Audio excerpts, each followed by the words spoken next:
Vamos passar aqui na frente o Elton David, que acabou de depositar aqui, de fazer uma doação de R$ 5 pra gente. Ueba! Obrigada, obrigada. Parabéns pela live. Estou escrevendo uma obra fictícia sobre religião, cristianismo e futebol, Brasil e Inglaterra. Hum. Com o bom nicho, editoras veriam. Acho que ele quer saber a viabilidade de fazer livros sobre futebol, eu imagino. E cristianismo, né? Olha, gente, eu sempre digo isso para todos os autores, profissionais ou não, já publicados ou não. Assim, existem alguns temas que às vezes estão quentes, né? Então as pessoas publicam bastante porque há um interesse naquilo. Mas não dá para dizer assim que, se você for escrever sobre futebol, você vai ter sucesso. Não dá para dizer isso, sabe? E ainda mais você juntando religião com futebol, aí eu não sei dizer mesmo, né? Então, que em geral são consideradas coisas separadas. Então, não pense tanto assim, nicho. Pense em gênero. Você vai escrever o quê? Né? É uma obra de não ficção, uma obra de ficção. Se é uma obra de ficção, é o quê? É um suspense, é um romance, é uma aventura, é o quê? É o gênero literário.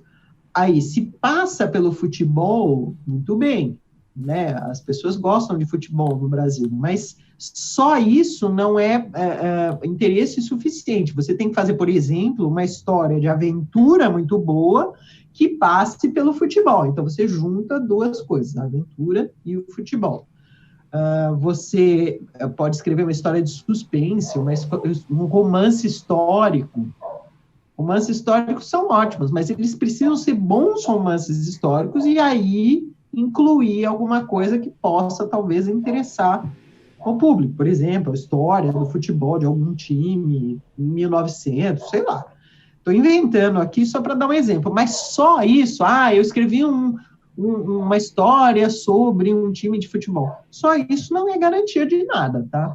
Então, é preciso que, se for ficção, precisa ser uma história muito boa e se encaixar em algum gênero existente, tá?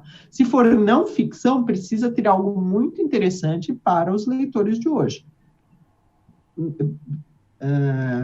Pense assim, pense nas pessoas à sua volta que você conhece, o que é que as move, o que é que as interessa. Por que que elas vão procurar uma história ou não? Por que que elas se empolgam com um personagem ou não? Por que que elas contam uma história para, estou vendo aquilo, estou lendo isso? Procure ver isso, ver esse movimento que você começa a entender como é que funcionam os interesses das pessoas. Que não é uma coisa assim abstrata. É mais próximo assim do que as movimenta como seres humanos, né?